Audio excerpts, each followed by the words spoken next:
Cool. So this is Homie and the Dude, episode 14. Is this 14 or 15? 15. 15. Kent told me it was 15. Walking up here. Son. You're right. You're so Sorry. right. I'm getting it all wrong. It's episode 15. We're so excited today, guys. We've got an amazing guest. Kent has joined us today. Quickly, before we get into the podcast, though, a word from our sponsor, Veast.kitchen, a Bristol takeaway for vegans and all people. Trust me, if you like meat, this will surprise you as well. They do some of the best plant-based meat products out there. Amazing seitan products. Absolutely incredible. You can find them on Facebook, Instagram, and their website is actually Veast.kitchen. And apparently they have, their menu is Thursday nights and Saturday nights for you to order. You pre-order. So if you want something tomorrow night, you got to order by 8 o'clock tonight. And if you want something on Saturday, you got to put your order in by 8 o'clock Friday night, and then you can collect. Yep. So we are super pumped about that one. Love a good bit of Veast Kitchen. We're not actually vegans. We're vegetarians that strive to be Have they vegans. sent us some food for now? We wish. We You wish. know what? There's an idea. There's an idea. That's not a bad idea, actually. I like Should we send the text out?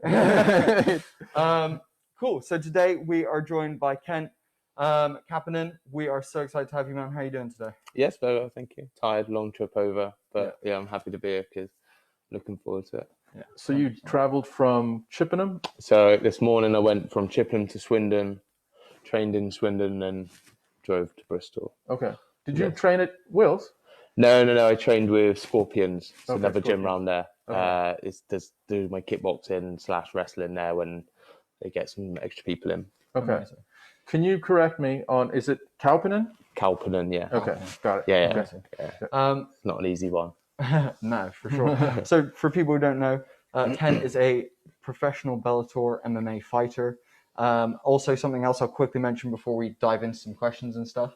We apologize for the mask, guys. We apologize. This looks like we're consulting for some sort of terrorist plot, but it is not. It's actually a podcast, but obviously with COVID in place, we don't have the facilities to do testing and things like that yet. But we want to have Kent here in person, so we're doing it like this for you guys. Yeah, the deeper story is that we've got some high risk Relative. or some high risk relatives. high risk relatives that we're mindful of, and so we're doing the right thing for Yeah, them. and no one wants to take risks. Simple as that. No risks. So cheers for Do you know what? respecting that. Can appreciate that. Yeah. But I should have. I had a Dragon's Lair, my gym one in the car.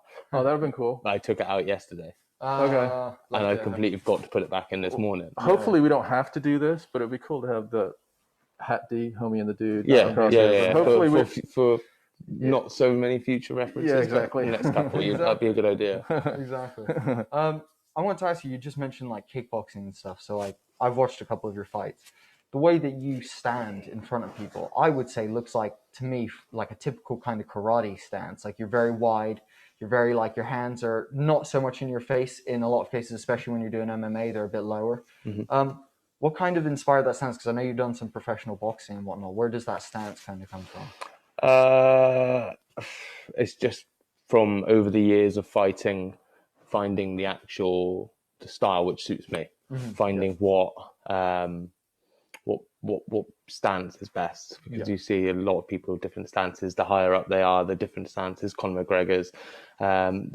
So for me, it was just an adapt. I evolved into that stance. It wasn't the stance where I went from the beginning. I'm going to stand like this.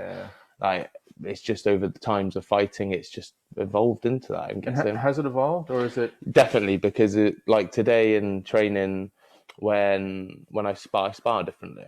So I think it's more a comfort zone when I get into the fight. I'm comfort in that stance, and I've done other stances throughout my training camp, which I can bring into that fight as well. Yeah. Amazing. Okay. So how was it? Because you've done some boxing as well. Is boxing more of an upright, like feet closer together, or is it all the same pretty much? It varies on who you are, and again on how you fight. And if you look at Mike Tyson's footwork, if you look at Lomachenko, Floyd Mayweather's, how different they are, but yet so effective. It's just depending on how you fight. I'm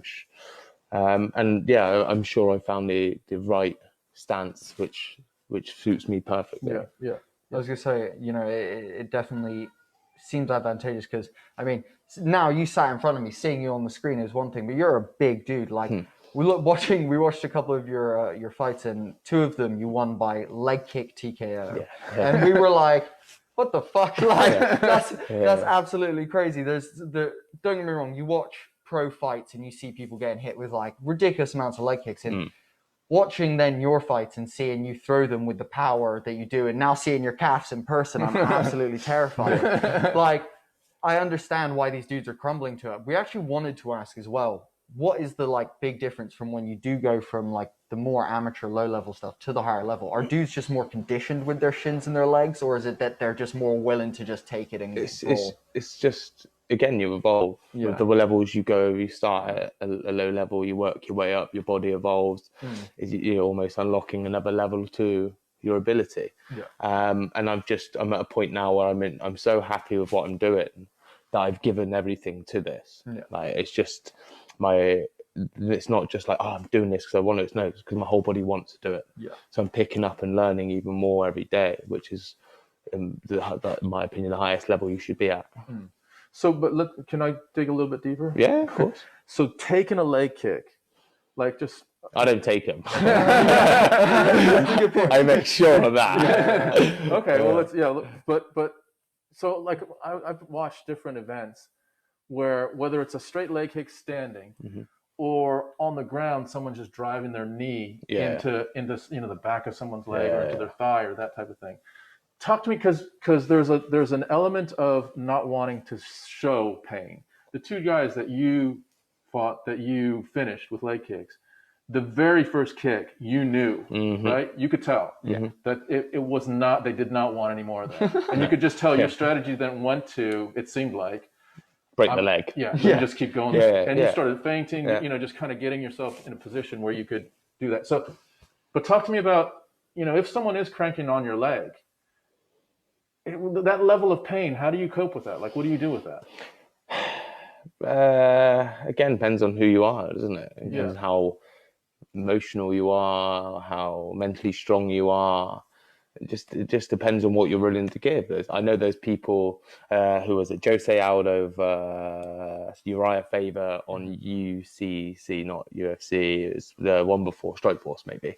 And you had Jose Aldo win in 3 rounds on points, but he destroyed Uriah Faber's leg to the point where he'd kick it and like Uriah Faber just completely collapse on it, and then he'd lie on the floor and Aldo would like get back up and he'd be like limping on it, and like that's just mentally tough. So like he's just going to keep going because he's mentally tough. Like he can do that. But again, also I think it's the person who kicks you as well, because like I've even in my last fight at Wembley, although it went down as a forearm choke, the win, I broke the guy's leg. I fractured his tib or fib. Was he checking, or was that just... No, he just took him. He literally the first minute through one kick, it roared up, then for another, and then the third one, I kicked him and he went flying across the room. I'll show you at the end. Like, it's not, you can't find it anymore. No, exactly. We were looking for the Andy fight. I was like, you this can't forearm find it. choke must have been gnarly. And yet no one shows it. Like, come on, it's a forearm choke. Only Lito Machida is the only other person to ever pull one off. And yet, I need to see it. I'll show it. I've got it on my phone. Amazing. Because it was a good fight. I don't want that. If Bellator aren't going to put that out, I said I'm going to keep that for myself right now. Oh, 100%. So before we move on, there's a couple other things with regard to just like I'm just fascinated as an outside observer. But there was a fight we just saw where there's a fighter, Kamaru Usman, was fighting Jorge Masvidal. And was foot stomping him. And so if we just look at the realm of not straight strikes, but foot stomps, knees to the legs, ground and pound body shots, all that stuff. What of that stuff, and you may not want to like reveal here, but what of that stuff is like, oh shit, I do not want to be here at this moment getting this. No one does. No, if anyone says, I love fighting, I love it. Like, I have had more fights than the majority of people in rings, not on the streets. I don't condone that one bit. But in a ring, in white collar, kickboxing, professional, whatever it was, I've had a lot of fights. I love fighting. Don't really like getting hit. So whoever says to you, yeah, I'm all right, I get punched a lot when I'm in that position. I'm on the lead on the floor and he's just hitting me head. No, you don't like that. No one likes that. Like, it's not enjoyable. Like you get black eyes and you're walking around trying to tell people, like you go to a shop and people are like, oh, I'm going to go this way. He had a fight last night. No, I'm training. But so, yeah, it's not enjoyable. It's not for anyone. Isn't. So that's why I make sure that I won't get in those positions. Yeah. Okay. So, it's super interesting because I also wanted to ask, because something that is become like, I guess, more dissected through the years is where people are positioning their leg kicks. Obviously, you have people like John Jones who are throwing that like side kick to the leg, try and do. Then you've got people who are throwing the upper thigh kick, inside thigh kick. But it seems like the low calf kick is starting to become more of a thing now, and like the side of the knee is becoming more of a like kicking point. Everyone. I was gonna say, what are you aiming for? I was saying everyone's taking my secret now because I said 2 fights in Rage. That was 5-6 years ago. Leg kicks. Yeah. Last fight in Wembley was the same leg kick. It was a forearm choke. It was definitely a kick. It's great. It's a great position because if someone's stood upright and they're not focusing on their leg, just a little shot here, because here is a lot of meat, but a little shot here, it kills people. I've never uses it. It's all of a sudden just recently started. That's what I was gonna say. It started surfacing somewhere. Like people started talking about it. It definitely. The Vera, Justin Gaethje, Vera, O'Malley. Yeah, exactly. Yeah. I was going to say, do you know, based off of you just said, you think you broke Homie's leg. Mm-hmm. Reflecting that kind of like the Sean O'Malley Vera fight, it's an interesting situation when you have an injury from an attack, like how that then comes off as like the winner. I'm like, dude, Marlon Vera destroyed him, like his leg. And then if you actually, and I say this over and over again, if you watch the fight back, the elbow he threw afterwards clearly like rocked. Like you could see his eyes roll and you're like, oh, you got rocked. But to me, leg kicks have become this secret weapon. And I think people like, John Jones, people like you 6 years ago are doing this. And it's something that people are now going, oh, shit. Like I need to actually start learning how to check a kick. But also, I was then going to follow up with, checking a kick is a solution, but how much of a solution is it really? Because you're just clashing shins at some point. Well, if you're going for this part and I check a kick, I check with my knee. Okay. So I'm running a risk of you still catching it here, but if I land on the knee, it's again it depends. You know what I mean? Like it depends on who. Like hindsight's a great thing by going, oh yeah, we could do this, we could do that, but when you get in there, it's just how you're going to deal with it. Are you, when, like, again, obviously speaking to someone who's been in the cage, you've been in there with the crowd, you've been in there, are you trying to do like as much of like almost like the Bruce Lee be water kind of thing, like just be as zen as possible and be ready for whatever comes your way so you can throw whatever you need to? So like you see the leg kicks work, so you go for the leg kicks. So if you're like, oh shit, that right hand caught him, I'm going to try and set that up again. Like, are you trying to like adapt as much as possible, or do you go in with the game plan and you're like, right, I'm going to try and execute this and work around that almost? Without giving too much, fight's a fight. Yeah. I say it's Tony, any interview I've had of it, it is a fight. So I am prepared for every situation. Yeah.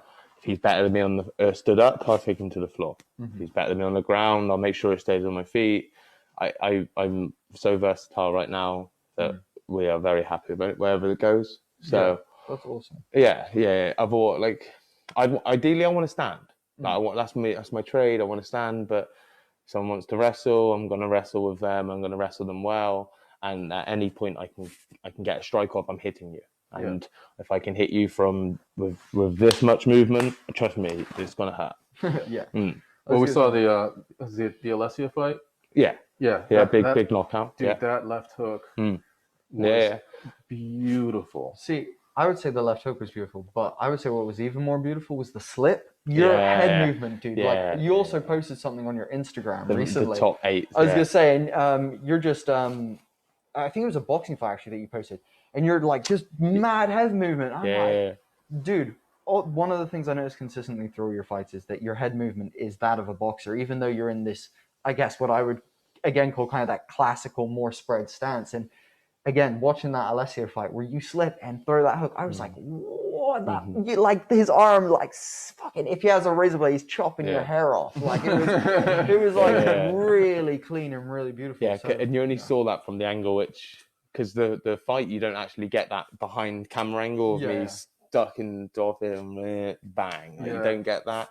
The clip is, it was really nice, wasn't it? Yeah, it's beautiful. Like there's, it's something, you know, we talk about like Floyd Mayweather and people like that, people who, you know, are notoriously just impossible. Dominic Cruz for many years was considered one of those people who you just can't hit. And I think there's so much power to the defense, and, you know, there's so much power to, obviously, Michael Jordan, the whole thing, a good defense is a good offense, and it's kind of interesting to me as well. The counter, I mean, it was the counter game, and then you look at guys like you mentioned, McGregor, or Darren Till. I mean, that counter game is like it's key. It's key. It's really and it's kind of a counterintuitive thing, isn't it? Because you're like sitting on them initiating, right? And then you're you know, coming back with the response. And for some people, your brain doesn't work quite that way. For others, that's instinctually what you like to do. Are you more of a counter guy or more of a? I'm ready for. Like I said, my team and I, we've trained mentally, physically, to make sure that we are versatile and we can adapt to any fight. We go in and we fight a counter fight, we'll come forward. Like I said, as long as we feel ready. Do you know what? It's super interesting, you know, also watching you as well, because again, you said a second ago, like, if I see the dude's legs hurting, I'm breaking his leg. Like, I love that mentality, because at the end of the day, you're in a fucking fight. Like, we can all be like, this is a sport, and there's rules and respect and honor amongst men. But also, when the cage door closes and the fucking ref goes, go, it's like, okay, I'm going to kill you. Like, this is what's up. And that's how it goes. I wanted to almost ask you a question, because during the Alessio knockout, and also another one of your cage warrior ones, I believe it was Brad Radin, there was a couple of bits where you like, with the Alessio one, you clip him, he goes down, and there's a second where you're like holding this punch and you're like, I'm gonna hit you with it so bad, and you're waiting for Dan to like jump in and stop the fight. And I wanted to ask, almost, because same kind of situation happened in the Brad Radin fight. You opened up on him a little bit and you saw him tap, the ref didn't, and you kind of then like pulled back a little bit and the ref didn't say anything, so you kind of went to go back in, but then he tapped again and the ref saw. And I was like, I also love your honor at the end of the fights, and also you're such an animal in the fights. What then leads you to go, he's out, I'm going to like pull the punch? Is that like, are you thinking about that, or is that just like instinct? Yeah. It's just save a life. In the day, like, I'm not out to hurt people. Like I said that in interviews, I'm not there to hurt someone. If I do break someone's leg, but I'm gutted. Like, mate boy messaged me and said I fractured his tib or fib, and I'm like, dude, I'm so sorry. Like that's not. When I'm in there, I like, that's the job is to win. Like, I need to be the best, and I need to make sure that I win. So as soon as I can see that someone's done, I'm not going to hit him anymore. So this Cara thing, obviously it was done. Dan didn't stop it. I'm given enough chance to stop it, so I'm going to make sure it's done. It was hard to tell. Did you actually look at Dan at that moment, or? And he was and he looked at you like he's not done yet. So that was a signal for you. You need to hit him a couple more times. And I'm like, really? Okay. You're like, I was gonna say he was flat out, and then like from the camera angle we saw between his legs, your second punch just lighted him. And I was like, we both were like, Dan should have stopped it then, but like, it's so hard for referees. I was gonna say it's such a hard. And he said to me after something, I do appreciate that, and I said, look, you're the hardest part. Like bear in mind, I am a nobody fighting Alessio Sakara in his hometown, Genoa, in front of his home fans. Everyone was booing me and everyone was cheering him. Like, if Dan sees him gets hit on the floor, he's going to go, I should stop this, but it's Alessio Sakara at his hometown. We'll just give him a little bit of a chance. Oh shit, no, I should stop this one. It's a great point. It's a really good point. So it comes into all of it, and that's like that. I've learned that from the boxing side, like what the home fighter, he gets all the perks and the good stuff. Okay. So go for it. I was gonna say, so Alessio, big fight. Melvin Manov, big fight. Do you rank your experience stepping in the ring with some of these guys that have a really incredible resume when they go in, versus guys that have less? Like, are you more proud of some of the fights that you've been in for different reasons? And if so, which ones are the ones that really stand out for you? Yeah, good question. So the man-off, yeah, very good question. So the man-off fight, that was a lesson.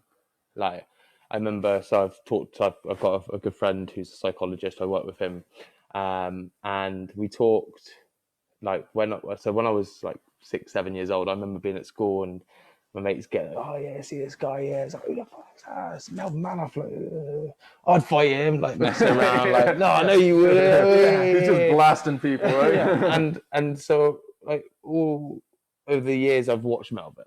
Like, I think he had his first professional fight when I was 3 years old. So I was 8, 7, 8. No, sorry, I was about 12 or 13. Year 7 in school, 12 or 13. And yeah, I remember us talking about Melvin Manoff and joking around about him and who would fight him. Yeah, of course, like you would when you're kids. So when I fought Melvin, that was a learning curve because I had so much respect for him. Yeah. I didn't want to beat him. Yeah. So to my team and that, we were like, yeah, I'm gonna beat Melvin Manoff. And then I got away from my team. We had an interview. I was in Wembley, and the guy was, oh yes, how are you feeling about it? I was like, I just happened to be here. I'm fighting Melvin Manoff. Get him on my name. Like, it's Melvin Manoff. I'm happy just to be in the same win, lose, or draw. And the commentators even saying the fight, Kent said he's happy just to win, lose, or draw. So it was a learning curve because I then realised that I need to take away that side when I go into fights. So now I know whoever I fight, they are no one. Which is what happened with Alessio. Yeah. Right? 100%. Yeah. But I never had that before because, like, growing up, the only two people I loved watching was Mike Tyson and Melvin Manoff. Like, they were just animals. Like, that's how you're supposed to be in a fight, like warriors. Yeah. So yeah, like I made the mistake again was to fight someone who I idolized so much and couldn't take away the emotion of idolizing him. So yeah, that was a great lesson. We had a skim of Manoff's record. I mean, he's fought Brock Lesnar. I mean, Mark Hunt. He knocked Mark Hunt out. Robbie Lawler had a war with Robbie Lawler, like kicking war as well. He fought who's the K1 champ as well. Yeah, I mean, his record is just... And the thing is... It's like 30 fights, 30, 40 fights. In just MMA. Yeah. He's 100 professional fights all around the thing. That's crazy. And you know what the thing is? It's interesting. You say, you know, like it's almost that kind of thing. You know, when you meet your idol, it's you're starstruck. But it's funny in the fight game. If you're good enough, you're gonna meet your idol at some point because at some point you're gonna be like stood in front of him. You know, and that's a kind of an interest. It's one of the few sports in the world that if you're really, really good enough, you know, because again, fighters, it is. I guess their whole life, so they play it all the way through. Where other sports, they typically dip out a bit younger, I would say. You know, there's some harder sports, like I would say American football players typically dip out before they're in their 40s. You see some MMA fighters they're in their 40s still bowling. You know, those guys out there really. Romero. Yeah, exactly. You know, you're just like. So I don't know, man. I think that's a really interesting point. I never thought about the idea of just being stood in front of someone that you're like, oh my God, like what the fuck kind of thing. So how was that? I mean, you're staring across the ring at him. Mate, you've seen him fight 30, 40 times. You're like, I can't wait to be fought. The whole lead up, like the day of, you saw him like in the dressing room, the walk-in. The weigh-in, that was great because I've Kent Kauppinen, so I've walked out on stage and then I'm like, oh, man, and then he comes out like bouncing, like give me the eyes, I'm gonna kill you, and I'm like, cool, Melvin's doing this to me, like he's actually he wants to kill me, like, and then like he comes in down the ramp and I'm already in there, and he comes in down the ramp and he's doing his dance with his chain is like legendary shorts on, and I'm like shorts. Like sick, like that's just like feelings that like you don't experience otherwise. And then people go on about, like I say, it was a learning curve because I shouldn't have lost the fight, as in I shouldn't have given him so much respect. Because in a day, I lost. Now I learned you lose, just because you had a great fight, you're a legend and it made you happy. It doesn't mean you went up the rankings. So I learned on that side of it, take away the emotions. But yeah, man, sort of life's about great feelings, great memories, great emotions, and that was one of them. Dude, that's a badass way. There's for so few fighters who are stood across from someone who's about to beat the shit out of them or fight them, and you're like, I'm excited for this. Yeah. I cannot wait for you to Yeah. punch me. And the best thing is what all other fighters should like will look and fear is I've done that to a legend who and took his best shots. Yeah. I took a massive right hand and I took a massive kick in the head. Yeah. And I'm still in the third round going, hey, come on, let's do this, man. I'm bludgeoning him down, like, come on. Like I'm pushing him in the third round. Yeah. Like, so my subconsciously or whatever you want to say it was, I instinctively let him beat me. Yeah. But I made sure he didn't finish me. Yeah. Toughness. So how was it sort of tactically in the ring? Was there anything that you sensed that you were like, okay, now I get why Manoff is so good, why he was so legendary through the years? Is it his timing, his speed, his leverage? Or I know he's past his prime, so there's that. But you could probably imagine by being with him, knowing if we just dial this back 10 years, those would have come faster, those would have come harder, that whole thing. Anything about that?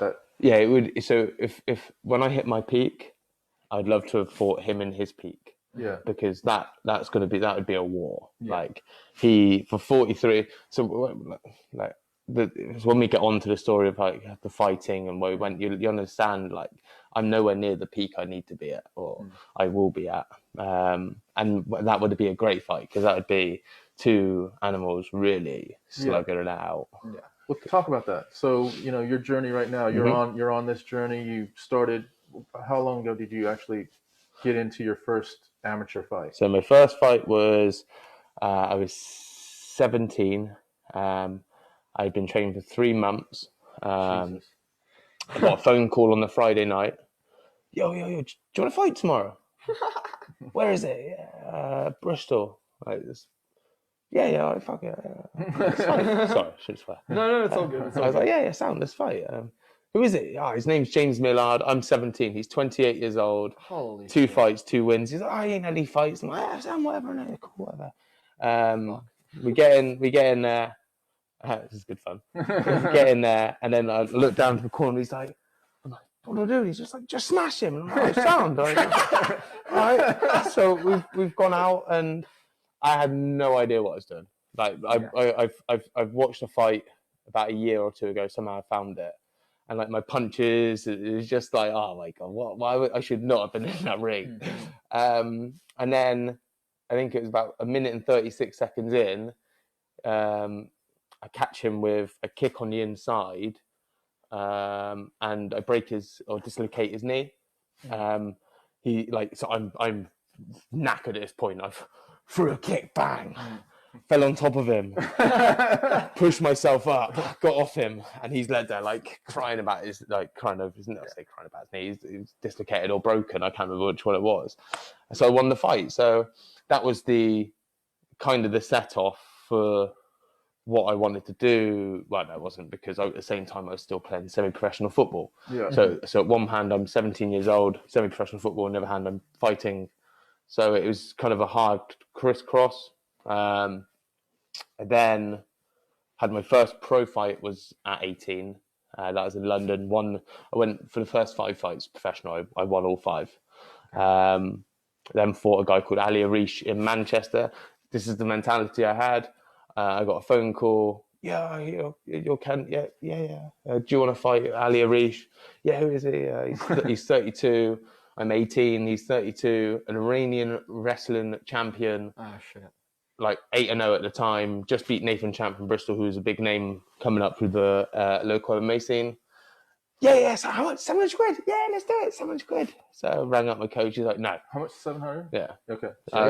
When I was 17, so 11, 12 years ago. Yeah. I was like buzzing off it. So I rang up my coach, he's like, no, what are you doing? I'm not coming if you're taking a fight without...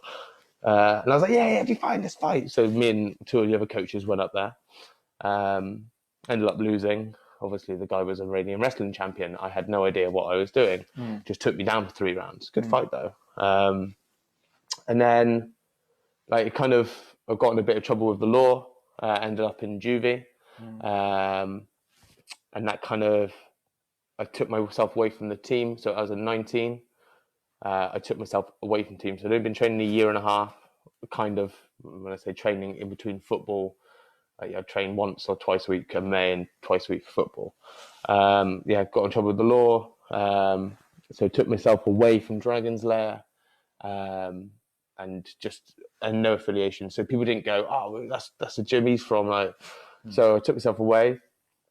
Went to juvie, came back out, and then that was the decision what to do, football or fighting, and I decided to do. How many years were you in? Or 4.5 months. Oh, not too so, bad. Okay, but I was 20. So the incident happened when I was 19. Yeah. And I didn't go inside until I was 20 and a half. Okay. So it took 18 months for 18 months. I'm just worrying about what's going on, what people are thinking, and what's my football, or what can I fight again. Yeah. So come out. I think I got let off tag a week before my 21st, went out, celebrated. And then I was like, oh, what am I going to do? And this is when I decided to do strongman, football and fighting all at the same time, and working as a labourer, construction site, for the next 4 or 5 years. I think I did that. That's a lot, man. Yeah. But in between that, I'd work a normal construction job. Then I would go on a Friday night. I'd go to a nightclub and work as a photographer for the nightclub. I'd get pissed while working, obviously, because it's for free. Yeah. I'd then wake up the next day, play football, finish football at 4:45, shower, get out by 5, go have a fight that night. Oh, Jesus. And then next day go do strongman. So I was putting all my energy into different things. I was never really focused on one thing. I was like, yeah, I can do that, which I could. I competed in strongman, won 2 comps out of 3, came first. So yeah, I always found I was doing loads of different things. Where when I finally got the chance to fight Sakara, that's when everything switched. All of that kind of just went. Shit. This is that recently. was really late in the career. This is like 2018. Jesus Christ. Yeah. Okay. Wow. So 3 months before I got Sakara fight, I was working on the door, construction.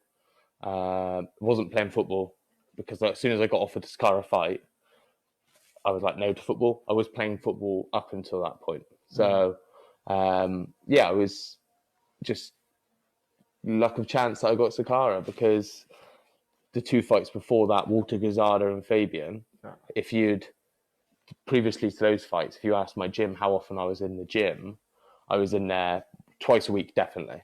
That was it. So I fought Fabian Edwards, training twice a week, working 8 till 5 contraction job, then going on the doors on a Friday, Saturday night. Fought him. At this point, I wasn't bothered about fighting. I'm not going to make it anywhere. I was like, okay, I'll just make some money, have a laugh, because no one's going to hurt me. I knew that. And it still aren't going to hurt me. Fought Fabian, lost, then got offered Walter. And I'm like, yeah, sound, let's fight Walter, lost.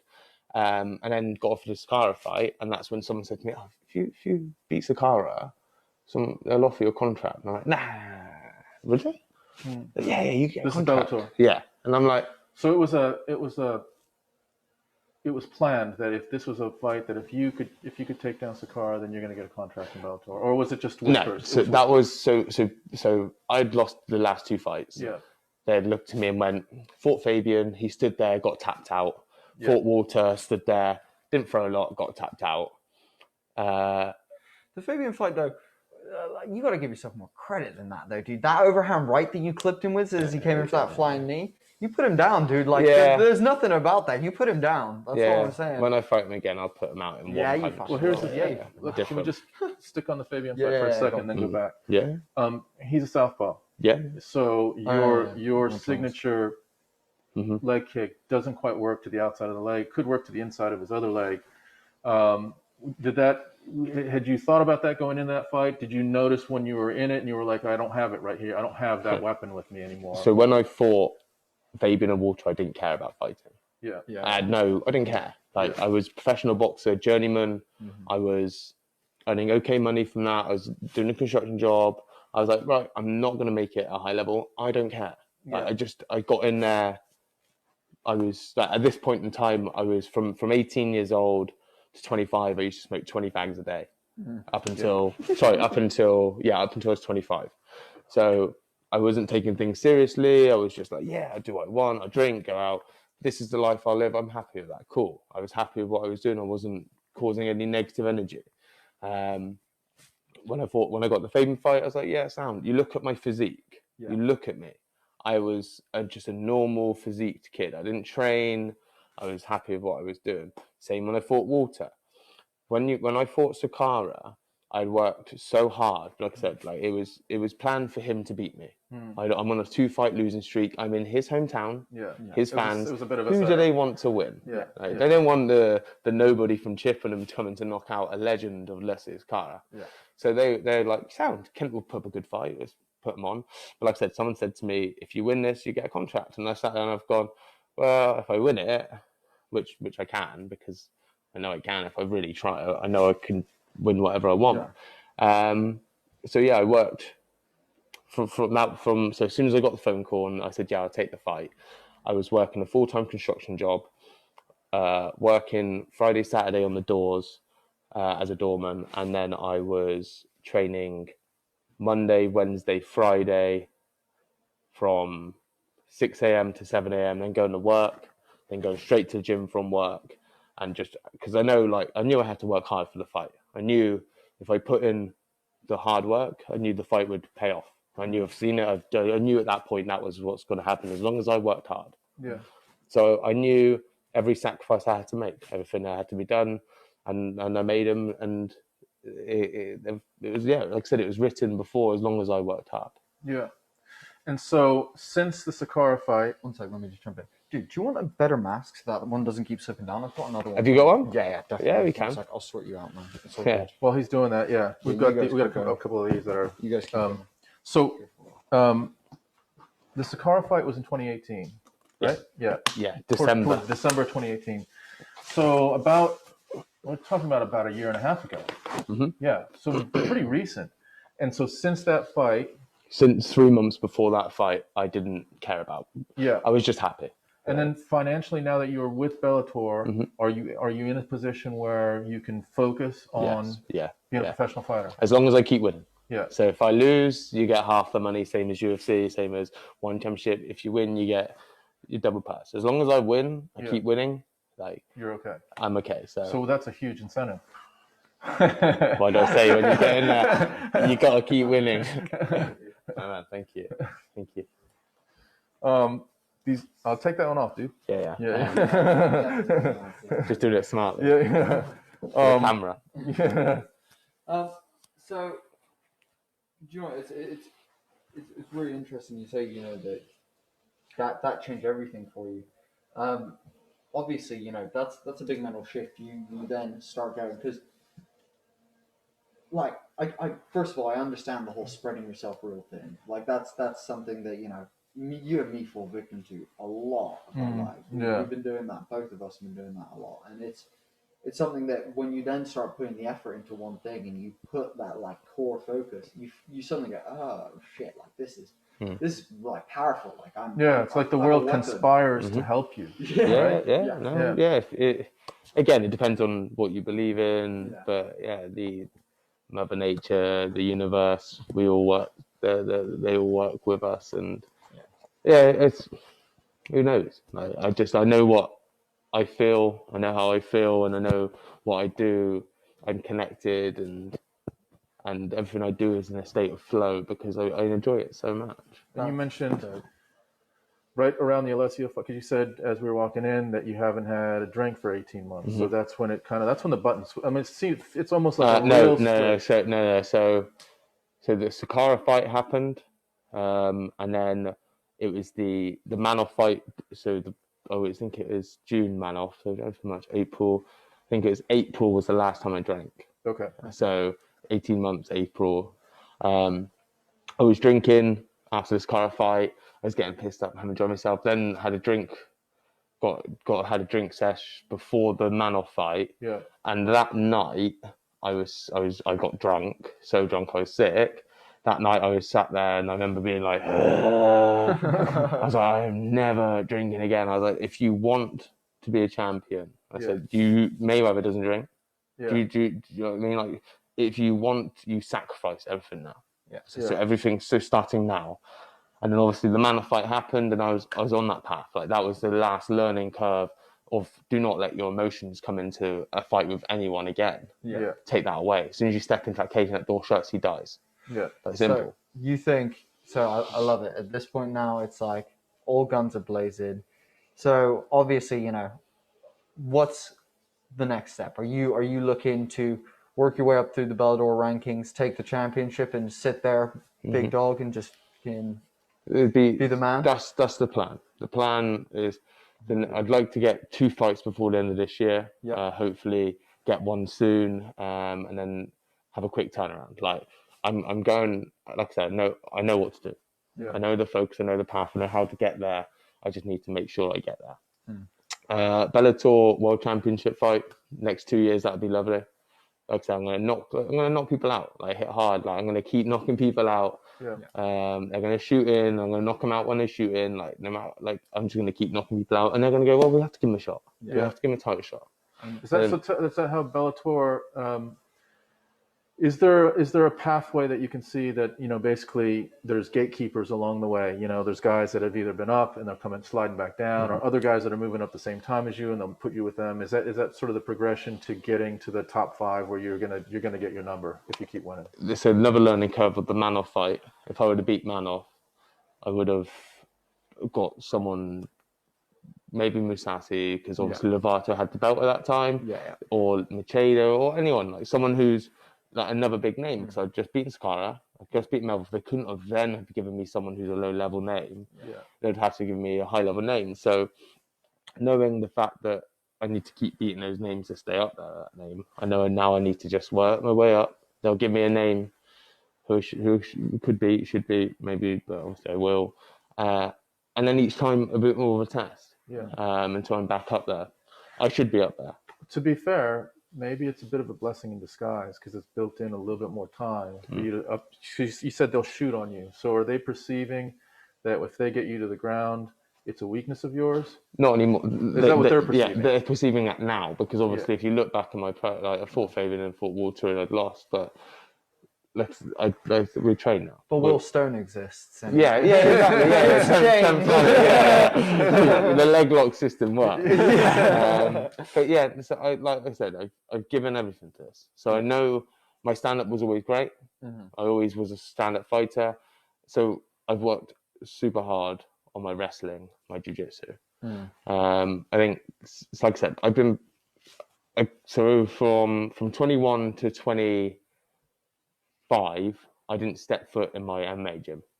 I didn't train with them. I didn't do anything. I was just, every fight I had from white collar, I was working with another gym in Chippenham. I was going there once, maybe twice a week, and just helping out, doing some classes, maybe do some PTs, maybe do some sparring, and then on the weekend I'd fight, play football, strongman. So like I said, like I was not doing anything apart from different sports. So now I'm so focused to the point where that's all I'll do. I'll watch YouTube and it'll just be, okay, I'll watch that move and I'll try it that night. If it works for me, it works for me. If it doesn't, I'll move it away.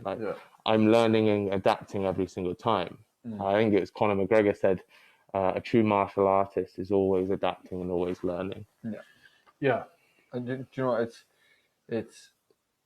it's a good way to be, because at the end of the day, and I like that you're like, that you're like watching YouTube stuff and you're like, I got to at least try it. Like, know, and I think a big part of evolving and whatnot, dude, is you're right. You've done strongman and football. So let's talk about two things that really come into key with that. One, football. There's your kick. That's something that makes a lot of fucking sense. And I was kicking from the age of 4 years old. I was going to say, no wonder. You probably fucking welly a football from like bloody halfway. So, I can imagine that. And then being a strongman probably has aided in the power and, that kind of thing. So you've kind of accidentally set yourself up in the perfect way for it. And, obviously jiu-jitsu and wrestling and like, Greco-Roman wrestling and clench work and stuff is going to be like a big part of what you're working on going forward, as you said. Obviously striking's your main area and you enjoy the whole punching and whatnot. But what is it now that you're finding about the wrestling stuff? Is there anything that you're now going, you know what? Actually, my secret is going to be if they take me here, I'm going to destroy you with this. What are you geeking out on right now? Yeah, What's like your thing that you're enjoying the most? I can, because I like, so every session I did yesterday, I did 3 sessions yesterday. Even this morning session, as disgusting as it was, I loved it. Yeah. Like, it was wrestling and striking. Shark Tank. This morning. Shark Tank this morning, like wrestling and striking. That's all I was doing. Explain exactly what that is. So it was 4 minutes around. First minute I would be doing pad work, quick, near speed, blah blah blah blah. Then all of a sudden the coach shouts change. I'll turn around, and as he says change, and I turn around, someone shoots on me, takes me down. I got to work my way back up. Do that, and he's gonna take that down again. Then I got to get back up. Then do some pads. So we do that for 4 minutes. Then we have a 30-second break. We do another 4 minutes, 30-second break. Another 4 minutes, 30-second break, and then these are fresh guys that come in. Yeah. Well, they're rotating between the 2 of them. Yeah. So there's 2 guys. Normally there's 5 or 6, but 2 today, and they rotate between the 2 of them. So they're getting at least a minute and a half break between each time they get to wrestle me. I'm constantly going wrestling, stand up, wrestling pads, wrestling pads, wrestling pads. So that was, and I loved it. Yeah. Like after my coach said, "Oh, no, you're not going to enjoy that." I was like, "No, I do enjoy it. I can feel that everything learning and evolving." I said, so in the 4th round when I got caught with that sloppy takedown from him, I should have defended it. I need to learn how to defend that when I'm mentally drained or mentally tired, physically tired. Like, it's a learning curve. Like, what can you really push your body through? So yeah, I love it. Dude, that's so sick. First of all, talking to a martial artist, I as someone who appreciates martial arts and having someone who is, you know, in some ways a Jackie Chan, a Kung Fu guy, and you know, a Conor McGregor, of however anyone else wants to imagine you. I picture you with the gloves and probably some tight shorts, ready to beat the shit out of someone. And I think, dude, it's an absolute pleasure to hear you go, you know, I love all aspects of fighting. You know, that to me says you're a danger to your division. Like, it says to me, like, there's, because again, there's people that go, you know, look at Damian Maia. The guy can stand and he can definitely take hits. He does. But I'll tell you what, he wants to roll with you. He wants to get you on the ground. He wants to roll with you. Yeah. You know, I love to hear, you know, that you're enjoying all aspects, because it means that as much as you might go, you know, I want to knock you out, it also means, cool, if I don't knock you out, though, we've got a lot of other problems in a lot of other areas. And that sounds pretty badass, you know. It's a weird one, because I was going to say, you know, with, you know, you're enjoying all this striking and stuff. Are you training for your championship rounds? Are you doing like 5-round training, or are you doing 3-round training at this point? Well, are you pushing yourself for the higher stamina kind of thing, or are you at this moment focusing on getting your 3-round stamina to be golden? I don't know. Just I go with the session. Yeah. Like, so I always will put in 100%. Yeah. Whether that's 100% being 70% smarter in that session by not pushing myself to my full ability. That's totally. Yeah. I'm like I said, I'm very switched on with how much. Like this morning, it was hard. Like, I've got a session at 7 o'clock tonight. Like, how am I going to go there and give as much effort this morning? No, I'm going to go there and I'm going to use my brain and learn what I didn't learn this morning from this morning. So I'll get a guy today, and I'll go, right, put me in this position. And just take me down from that position 100 times, and I'll defend it 100 times. No, go ahead. Yeah.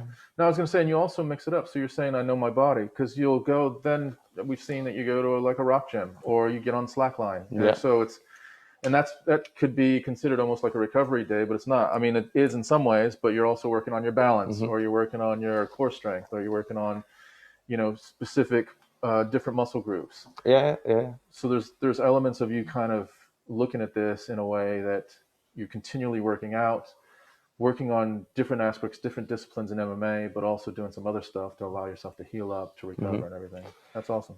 You know, so you we want to talk to you about, obviously, leading up to fight week. And also not only that, but your whole trainings kind of scheme. Obviously, don't divulge to us your strats or anything like that. But I was going to say to you, who's in your corner at the moment? Like, who are you going to have in your next fight in your corner? What coaches are you going to have there? And also, give us like an idea of how many times a week you're training. What's your diet like? What are you like? What you're talking about all this effort. Tell us about the effort that's going in now. Yeah, so leading up, fight.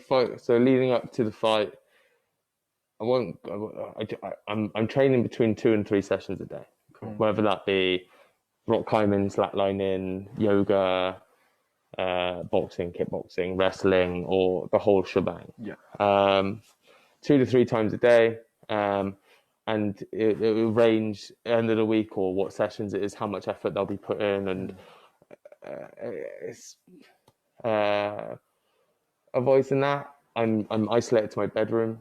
I will this is now, so say I've got a fight in 4 weeks time, I will isolate myself away from everyone. Really? Because, I'm So you're not. So socially, you're not going out. Yeah, mute. What about I'll go out by my own. on your I'll own? go slacklining. I feel like I said, like for me there is a process, stepping stones, and when I get to 4 weeks out, that's when I'm like, no, I won't do this. I won't ever do that. I won't. During that time, are you focusing on? At that point, do you normally know the opponent? Yes, yeah. You should find out 8 weeks before the fight. Okay. 8 or 10 weeks, and then you've got 8 to 10 weeks to prepare. Yeah.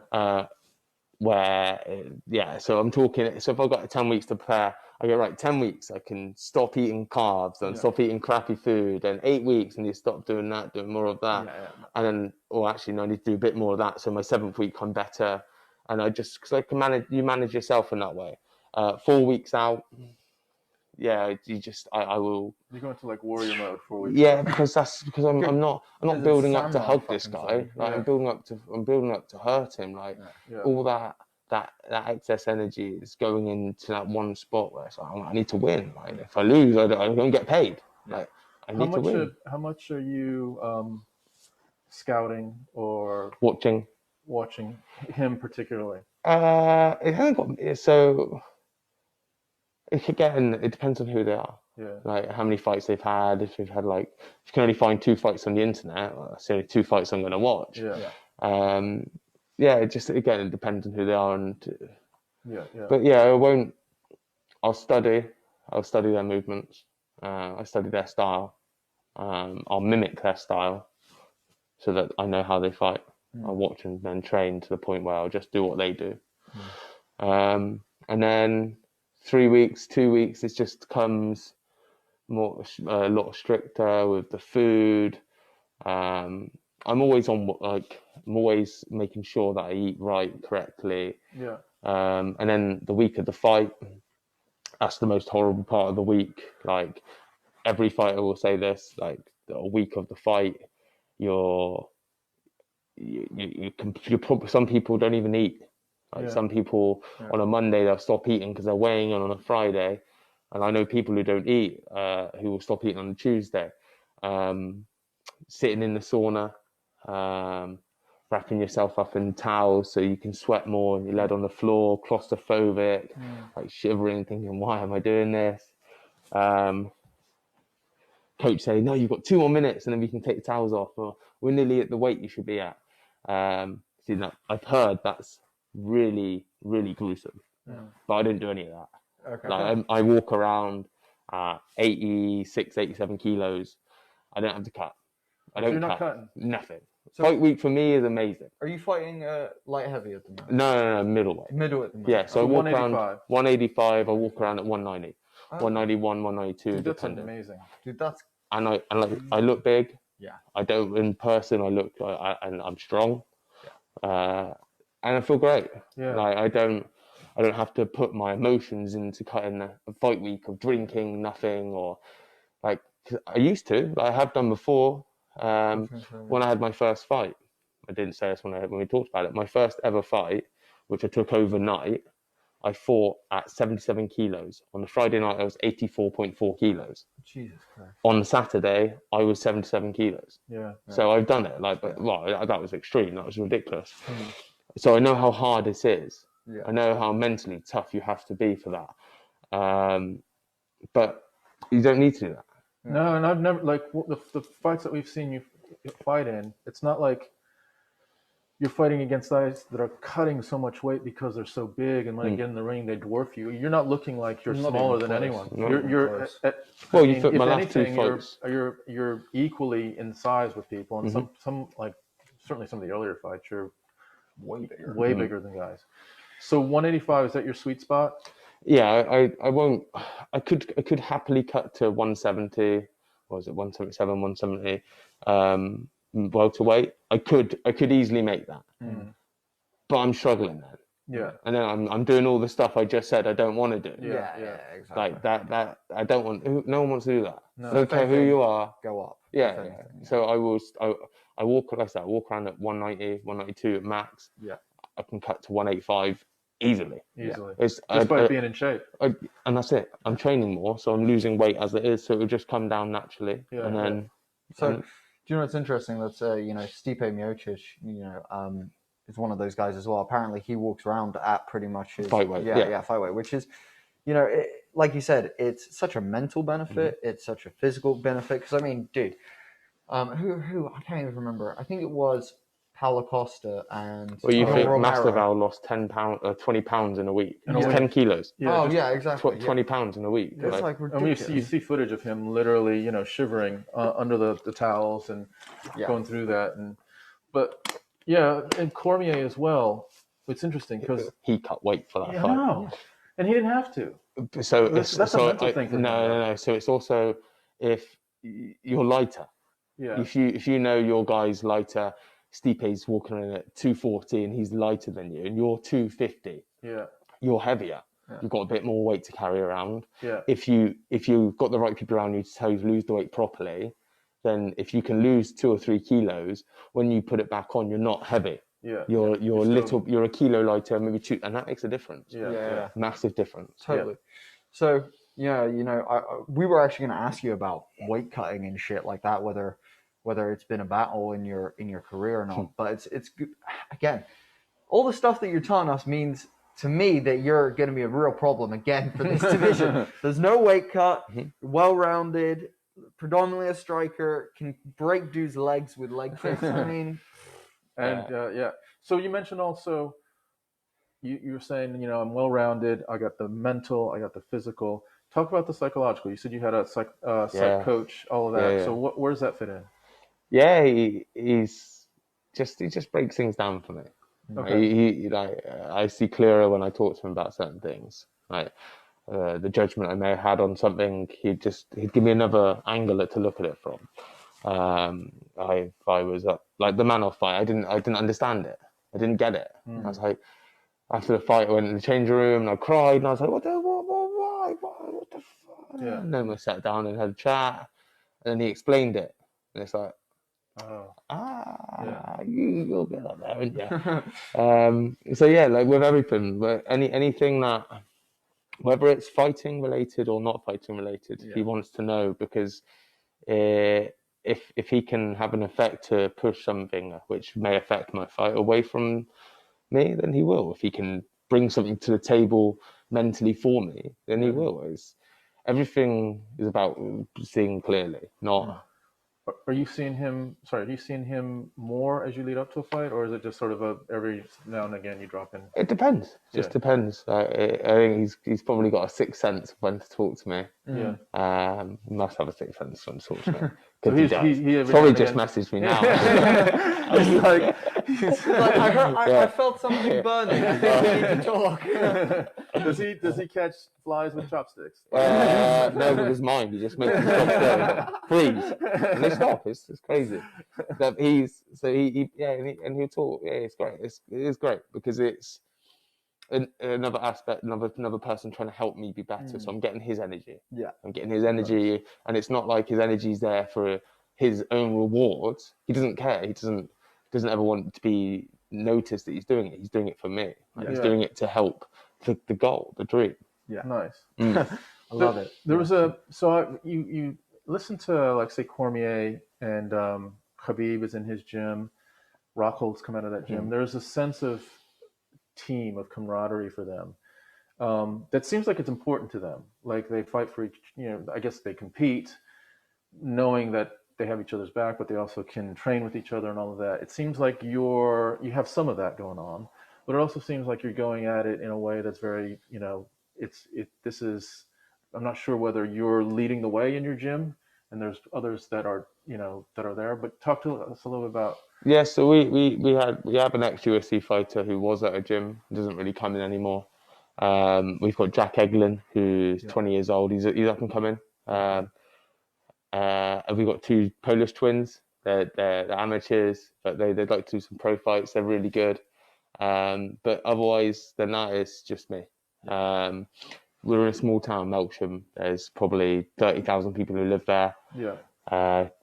Chippenham, Melksham, Calne, Caution, they're all within 15 minutes of each other. Yeah. But no one, like, it's not fighting. There's no fighters really. We're joint with a professional boxing gym. So you've got Dragon's Lair one side, Contenders the other side. And that's great because there's, I think, 5 or 6 good high-level professional boxers in there who I get to train with as well. Yeah. And then, like I say, Jack Eglin, Andy Cockram, Stu Pike are the 3 on my side. And you've got like Scott Clist, who used to be Cage Warriors, and then the 2 Polish twins. But yeah, it's quite hard to find people who are 84 kilos and above, 185 pounds and above, and willing to spar with you. Yeah, well, I don't spar hard. Like, ask any of my people I spar with. I don't. What's the point? I know I can hit you. I don't need to learn how to hit you hard. I need to know I can hit you a lot. So yeah, it's quite hard to find. So I go to Swindon. Travel to there. The Scorpions, they help me out. They've got 3 or 4 heavy guys, and then a few others who come in and help. It's me leading the way, as in, like, I have to go out and get them training, because if you're in America, you've got, like, say, Cormier's got how many around him? 3 Luke Rockhold, Cormier, Khabib. Who else? Well, but you look in their gyms. How many people do they have in their gyms who are like 20, 30? Like more, in my gym, you've got Jack Eglin, who's a 1-0 pro, and then myself. That's it. Like, who's active? That's it. So it's hard. So we as well as Jack does. Jack goes to America. We have to just get around and do what we can. So it sounds like a nice ecosystem, though. Like it's just, it's funny you're talking about Chippenham not being a fighting place. I actually have a friend who lives in Sutton Bender, just outside of Chippenham as well. And no, it's not. It's a very quiet place. It's not Lovely super, place. Lovely place. Super nice. But that's it. Yeah, super nice. It's super nice. It's not like Kazakhstan, though. No, you're not getting wrestling bears and that. You'll get a bear. It's quite interesting because the ecosystem's important. And do you know what? Tom, kind of talked to you about the psychological. You mentioned you do a bit of rock climbing, a bit of slack climbing. I was actually going to ask, do you have any like big hobbies outside of fighting? You said you're locking yourself in your room. Are you like, do you like watching movies? Are you like, what do you do when you aren't training 3 times a day, slacklining, yoga, talking to your? Do you have a girlfriend at the moment? No. Are you like? No, that's it. That's the life. Just straight for it. Yeah. And it's not like I'm forcing myself to go slacklining or forcing myself to go climbing or forcing myself to go to the gym. Like, I'm getting drawn to it. I wake up like this. So if we didn't meet today, I trained this morning, I would have slacklined. I would have drove home and I would have been like, what do I do? Do I go climbing? Do I go slacklining? Or do I go training again? I've got a session for 2 hours in the afternoon. What do I do? And I'll be, let's do that. I haven't done that for a bit. I'll do that. It's like I said, it's a life. It's not, I'm picking to do things. Like, the slacklining helps my balance of coordination and clearing the mind. Like, again, one of the other martial artists, Conor McGregor, mentions is all about clearing the mind, balance, flow, state. I started taking up bits of dancing. I sit on YouTube and I'll watch dancing. Nice. And I'll do that and incorporate that into my rhythm. It's all about learning. So it's about life. Whatever you do, you want to learn. And this is it. Like, I'm just at the point where everything I do, rock climbing. You tell me another 88 kilo man who can put his finger on a nail like that, put his toes on a nail like that, and his other toe on a nail like that, and then hold himself up by 2 fingers there and 2 fingers there, while moving. Like, I see people who are 68 kilos who can't do the moves I can do. Yeah, I'm big, I'm strong, but I've got to hold 80 kilos by just my hands, where these younger, lighter kids are doing 67 kilos with their bodies. So everything I say, I love it. Yeah, you've got a goal, mate, and you've put everything All the eggs into in it. the basket. And it's hugely admirable. And really, like, to get to the heights you need to get to, you got to do it that way. Because who used to say, there was an athlete, I think it was a football player, Jerry Rice, would train, and he would say, like, I'd get up at 4:00 in the morning because I know the guy that I'm playing against is up at 4:30 Mike in the Tyson morning. says it as well. Yeah. And so, that it's kind of that mentality. Like, I know that in that world, in that thin air of the elite athlete, they're doing extreme things. And if I want to compete in that area, then I've got to continue. I've got to equally compete, with that mentality. So it's pretty amazing. Do you know what's interesting as well is like, it's weird. Completely off topic, but kind of related to, is just how that whole elite, when you get to the elite level of anything, when you are at the elite level of something, you start doing, like you said, almost like extreme things. Like one of my favorite things, I think it was 50 Cent and Beyonce or someone were working on an album together. And I just remember Beyonce didn't sleep for 3 days. Yes, and there's a quote that they just didn't sleep for 3 days. They just went for it, and they're like, the quote is that sleep is death. If you sleep, you are dead. You will miss it. If you sleep, you miss a chance. You miss an opportunity. Of course. Yeah. 100%. Exactly. And it's a really good point, and it's something that is, again, to mere mortals. To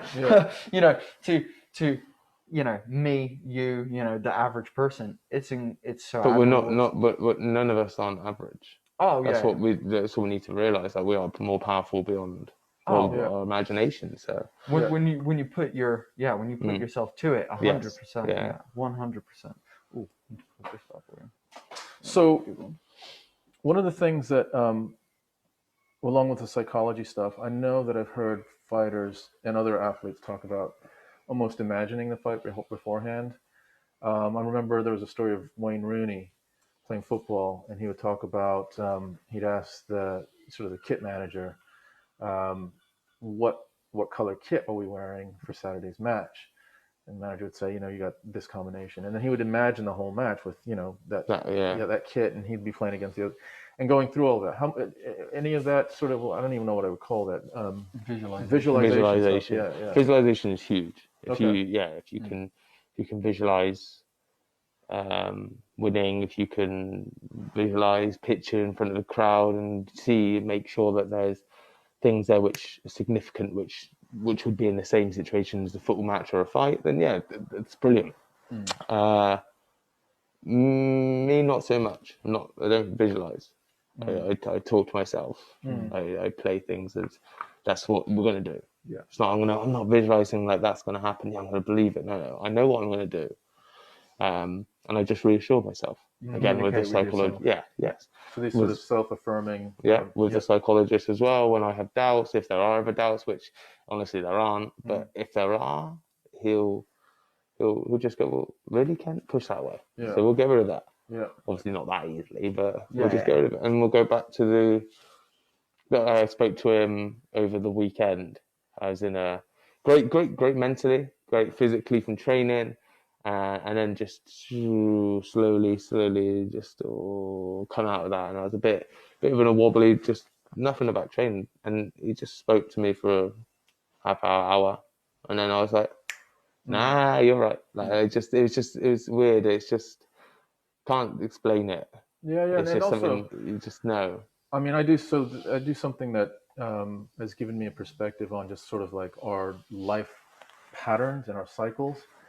And it's important. So my vehicle for understanding that is meditation. Yes. And it's allowed me to understand that no matter how much you want to be in a certain mindset or certain something, you're going to go through a cycle of, you're going to be a little bit more tired some days. You're going to be a little bit more, you're just going to be a little softer some days mentally. You're going to be, right on it other days.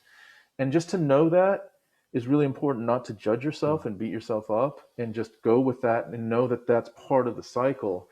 and not indicative of, oh, I don't have what it takes, or this or that.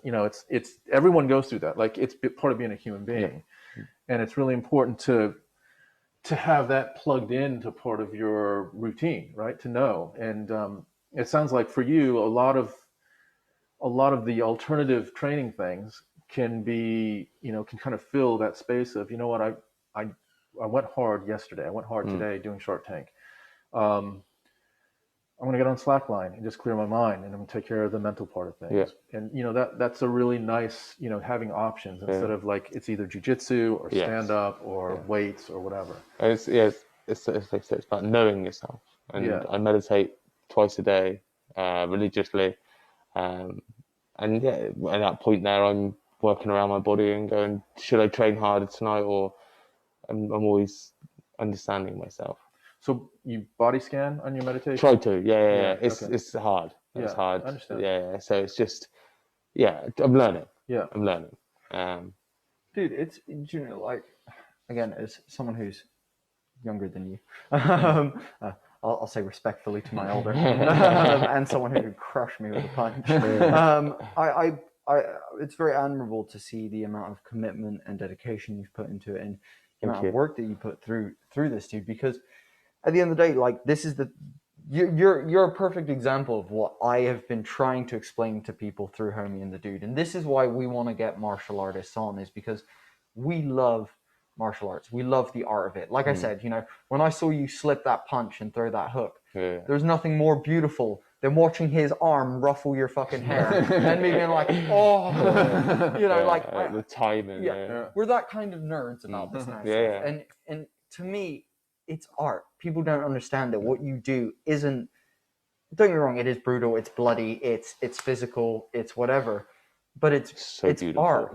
It's gorgeous, and there's rhythm, and like you said, there's a reason why Vasily Lomachenko studied ballet for fucking years of his life, and it's because there is more to just being a martial artist than just punching someone in the face. And I think you are such a clear representation of someone who is going, cool, it's out with all the shit, and actually what I'm going to do now is work 1,000 times harder than I did before, and then I might even know I can. I'm going to push myself. And this is the thing, is people need to understand, is that behind the scenes, like you said, you are a person. You were a guy who was at one point in a bad place with, you said you were drinking a lot, you were partying a lot, and that's how a big part of English culture is, sadly, as much as that's not any of our fault. Let's open the pubs up before we open gyms. Exactly. Of course. So it's this whole thing that you have come from, and people need to understand that you're not a guy who's a brawler, who wants to come, who's knocking dudes out on a Saturday night and then bringing that into the gym and whatnot. You're a guy who's come from hard times, bad places, learn, and is here to prove yourself as one of the top athletes, irregardless of what the sport is, in the world. And I think, dude, that is even more beautiful than anything. I've really enjoyed getting this insight into you as a person, dude, because don't get me wrong, watching you throw a savage leg kick or dropping someone with, a heavy overhand right or whatever tells me a lot about you as a fighter. I can learn a bit about your style. I can also watch from this fight to your, man-off fight, the amount of increase in skill and everything. And again, focus and all that kind of stuff. But speaking to you about the behind the scenes is really amazing. And, the fact that you're thinking about, cool, I need to meditate because I need to check my body, see how I'm feeling. The fact that you're going, cool, as well as that, I need to work on balance because at the core of this, if I want to be a striker, I've got to stay on my fucking feet. People are going to try and take me down if I've got bad balance. Exactly, yeah. And, you're also, like I said, you're picking all these beautiful areas. And rock climbing, dude, like we had a climber on the podcast recently, and it's... Oh, is he high level? He's... Well, I would consider him very high level compared to someone like me who's done amateur. Strong. Yeah. He would explain. Very strong. Does a lot of on rock climbing rather than in gyms and things like that. But the difference in just pure strength that comes with climbing, I always talk about the first time you climb after a long time not climbing, or the very first time you ever try climbing, your forearms will hurt like you have never experienced before, because it engages muscles that you don't even know you had Yeah. at some point. You know, you're like, your micro muscles. Yeah. exactly. And that's what flatlining and I'm micro training. I'm not training the bigger picture. Let's be big, I can big punch. No, I'm training the little muscles which no one sees. Yeah. No one understands. It's dude. It's freaking awesome that you're doing all that. Another thing on you were saying a minute ago, I've changed as well because Joe Rogan said something in the podcast, and it was be the hero of your own story. Nice. So like, I ruined my like I ruined it. Like drinking drugs, I was on. Like I was a train wreck. I was drinking after juvie. I was just drinking, just going out working. Like I said, I was being a mess, and then it switched, and then I wasn't doing those things as much, but I was more on a path of just being happy. When I sunk in a really bad place when I spent a few nights in hospital because I was drinking and doing too many drugs, that kind of switched me and went, do you know, I don't want to live that crappy life anymore. Let's just live to the best I can. Which then I was working a lot, but I was working construction, doorman, and I was happy. Now this is the next stage, which I've realised what I should have been doing 10 years ago, I'm doing now. And I'm like, well, I'm not going to mess this up now. The next 10 years of my life, I'm not going to do the last 10 years. The next 10 years are going to, and as the whole, revert back to the whole point of being my own hero. Like that's what I want to be. I want to be my hero. I think it was Jim Carrey or someone said, who's your hero? And he said, me in 10 years time. Yeah. Because that's what I want to be in 10 years time now. So I'm going to get there. Yeah. So No, it's really admirable, man. Because thank you. yeah, and I mean, fighting aside, right, about just life in general, you made some decisions to maximize, your time here, and that's what this is all about, right? You get one life. There's no sequel. Yeah. I say it a lot because Ricky Gervais said it on his last awards thing, but it's true. No one really knows what's afterlife. We can believe as much on those beliefs, thoughts, self beliefs, but we are here now. Let's make it as good as we can. And I love, dude, that you're reaching, like, you've got lofty goals, man, and that's amazing. That's hugely inspiring to see. Like, I mean, we've got lofty goals with this podcast. We got to start. It's just different. Yeah, it's just different areas. Like Yeah. You want to build this and grow, and damn right. Yeah. Like, Yeah. you're cool guys. Like you're interested. Your energy's into it. Like damn right, go for it. Yeah, no, and it's awesome to see. And your story is very much a redemption story that, like, for people are in different parts of where you've been through as well. So people listening to this can look and see that, hey, man, it's not just about going out and getting lost on drinking drugs on a Friday night and rinsing and repeating that every week. I can actually. So I did that for 8 years. Eight years. It's not. No, yeah. It's not the one. It's not the one. And I think there's a point in every adult's life that when you kind of segue out of your like young adulthood into like having responsibility of paying bills and shit like that. And I think a lot of people often are faced with that decision of, and again, I bring this up as much as it's horrible to say, having grown up in different countries now, I can tell you for a fact, growing up here in England and joining the workforce, because I didn't go to university and, doing all that kind of stuff, I can tell you it's a big culture is the going out, and my bosses are doing drugs, on weekends, and I know about it. Like I know about my because I see them at the pub doing it, and it's like, it's a big culture in the UK, and it's not just, and I can say I've not just worked in one place. I've done hospitality, I've done retail, I've done service, and I've done everywhere. And it's everywhere. And so at some point people make that decision, and I think it's hard for a lot of people to say no and a lot of people to say yes for other reasons. But I think the fact that you have come out of this actually with a goal, with something that you're like, cool, this is my life track, I'm going to go for it, is something that's invaluable. And I think is always a poison blessing. I always think if you got to go, and I always say this to people, you never will understand the pain of whatever someone else is fighting for unless you've gone through it. Like at the end of the day, everyone goes through something different. People might look at, me and assume something and not know what I may have gone through in my life and know the power that I have mentally and physically, and it's the same for anyone else. You can look, don't get me wrong, I'll bring up Colby Covington. The guy has, I'm not a fan of his personality, But whatever he's gone through in his life made him stand in front of Kamaru Usman for 5 rounds and get his jaw broken and keep going. Something to me goes, you went through something that made you an animal because you are different in your head than some other people. And I think that's a real big and valuable one. What I was going to ask you about, because obviously, we've talked about, you're there throwing these crazy leg kicks, obviously with MMA as a sport, you're getting hit in some cases. You say, I'm avoiding it as much as possible. But, there's going to be times where you get hit, as well as also times where you're throwing stuff, maybe breaking your own hands, throwing leg kicks and swelling up your own shins, whatever it may be. Obviously, the only thing I can really relate to with the MMA stuff is I'm a skater and I throw myself at the floor like day in and day out. And I've broken my wrist, I've, dislocated this and that. And I've taken hard injuries at this point. And I know how my body now feels at 22. And I've been skateboarding for 14 years since I was 8 years old. And I can tell you my body definitely doesn't feel super great for a 22-year-old. I'm like, my knees aren't super great. My shoulder definitely hurts when I throw it a bit too hard and like this and that. I wanted to ask, one, how are you doing physically at this point in your career? And also, what are you looking at in terms of the track? Because obviously you got a sweet spot of years that you can really maximize. I'll go as long as my body can go. Yeah. So I'm in the best shape, fitness, mentally. My body's injury free, and it will stay injury free.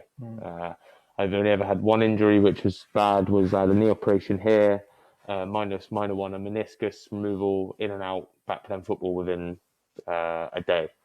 Had the operation on a Wednesday, and I played a football match on a Saturday, so it wasn't that bad. I've no matter what I've done, I've always stayed injury free. Luckily, I remember playing football when I was like 16, 17 with cracked ribs, and just played. I shouldn't have done. But yeah, I've always maintained a good fitness. Again, yoga helps. I look after my body, eat the right things, train the right way, and my body will look after me. My mind and body had to work together. What are you eating? I was literally about to ask, the fuck you eating? Fish. Really? Yeah, sea bass. This morning I had 2 pieces of sea bass with some pasta. I would have chicken this afternoon before training tonight, and then when I come home I'll have fish when I get home. Fish and vegetables, or fish and rice, chicken and rice. Yeah. So trying to stay away from the carbs. You don't have to try. No. I love what I eat. Yeah. I enjoy it, so it's not like I'm forcing it down. Yeah. Super healthy. Fish is amazing. Like if you like fish, get on fish. So good for the body. But yeah, none of the naughty stuff attracts to me anymore. None of the chocolate bars and that attracts, because I'm like, well, I can have a piece of fruit. I can have that. That's just as nice. Don't get me wrong, I will have a sweet here and there, but yeah, it's not. I was gonna say, like in your track, are you giving yourself cheat days? Are you working that in, or is that something that doesn't even really come into it? Yeah, it doesn't come into it. That's awesome.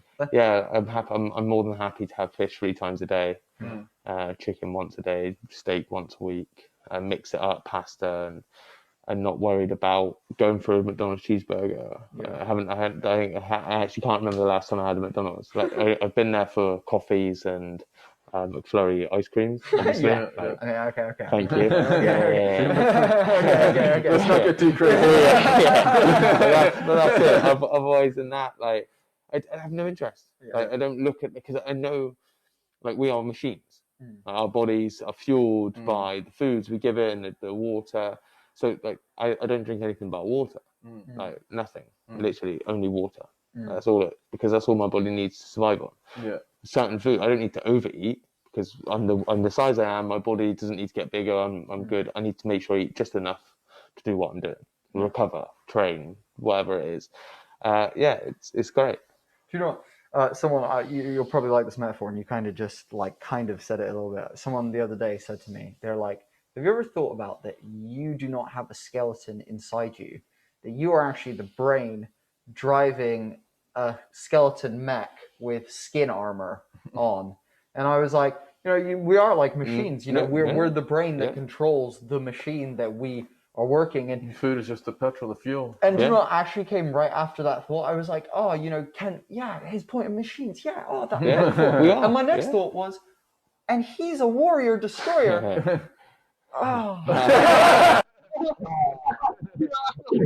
Oh shit! I need to go to the fucking gym. But no, like I think it's super interesting, that you.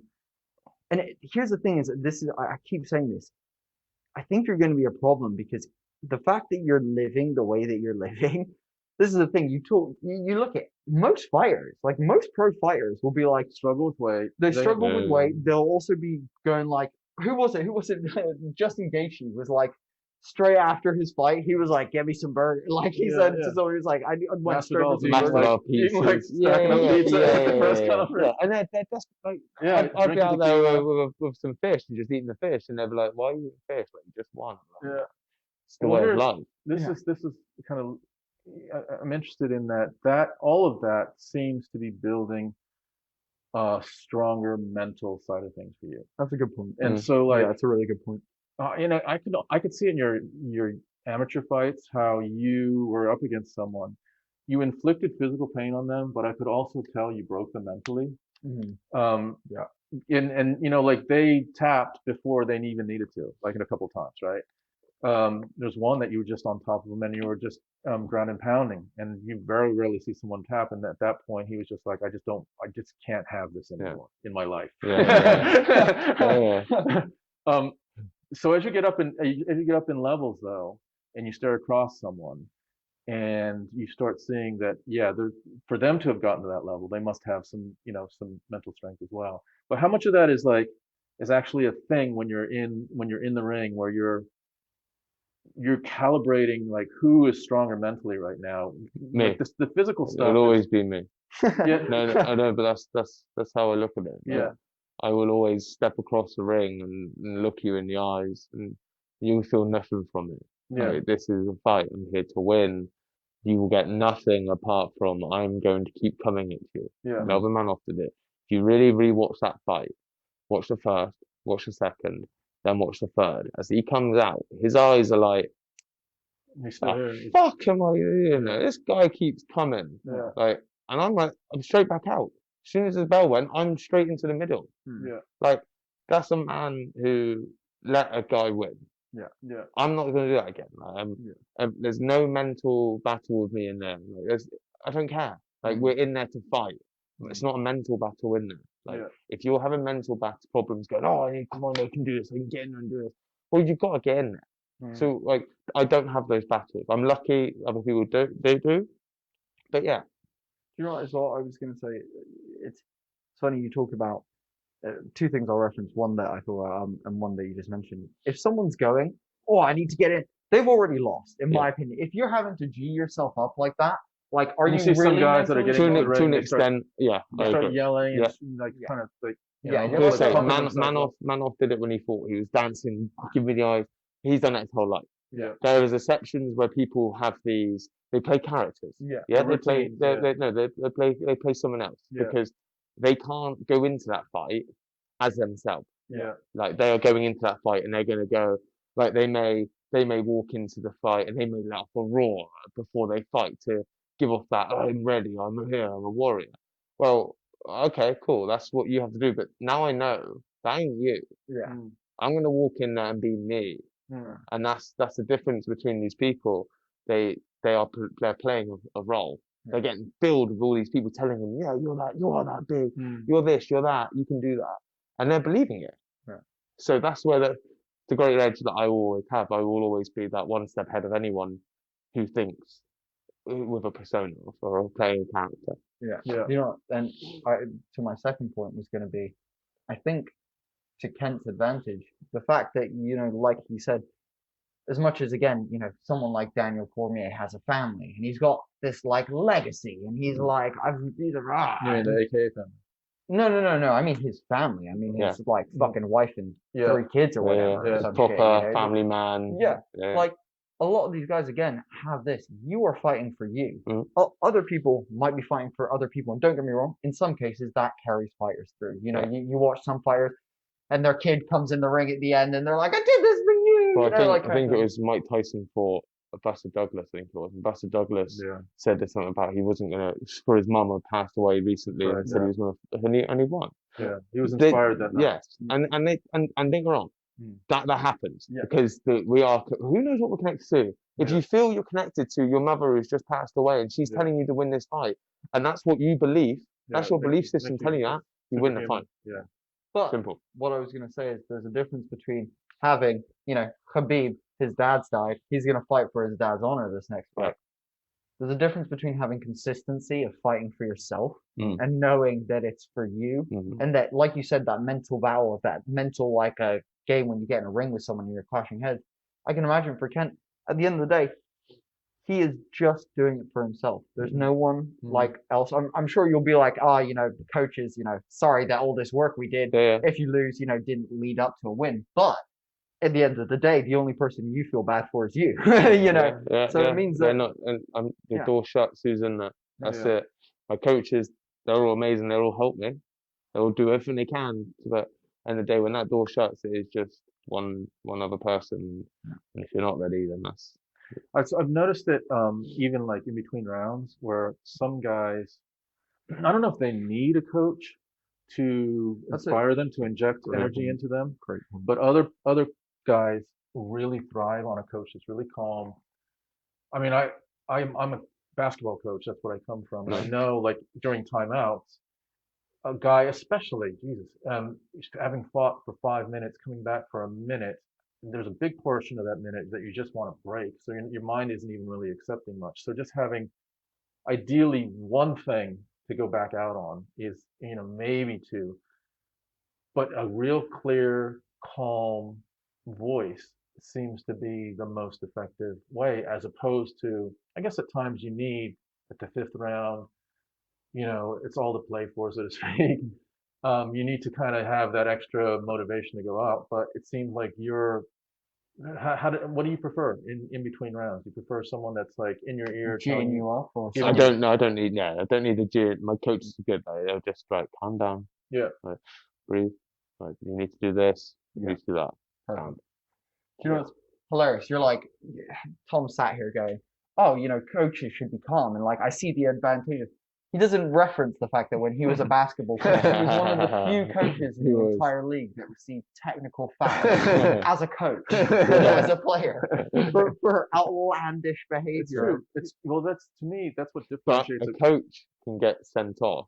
Yeah. And not affect the play. Like if your leading goal scorer gets sent off because he's mouthing off, at least if and some coaches do it as a way to send a message to their own team. Yeah, like I'm pissed off at you. Like, come on, like, if I'm fighting like this, you should be fighting. Yeah. Why I love fighting as well is because it's an individual sport. Yeah. I've tried. You name a sport, I've done it. I've tried it. I've tried giving a bit of effort to it. Football, strongman, the main ones I gave a lot into. And the problem you'll find is the problem you find in other sports is you have a team around who aren't willing to do what you're about to do. I was about to say, I'm so excited for him to say, it's other people. The problem is other fucking people. I don't know if you saw the Michael Jordan thing, but that's exactly it. Like he just wouldn't allow, and that's why he was so, admired on the outside. On the inside, there were guys that hated him and were scared of him. So even now he's got the fear on the court, and I've seen some videos recently. Some guy called him out or something, and he went to the gym, and everyone was like, "Shit, Michael Jordan!" and this is like NBA level teams. Like, "Shit, it's Michael Jordan, he's coming in." And I was like, "Right, me and you 1-on-1," and he's like, "All right," and then Michael Jordan slays him. He's been retired for 6 years, 8 years, whatever. Yeah. No, but that's a really good point, in that you don't need to worry about that. I know what I'm going to give. Yeah, everything.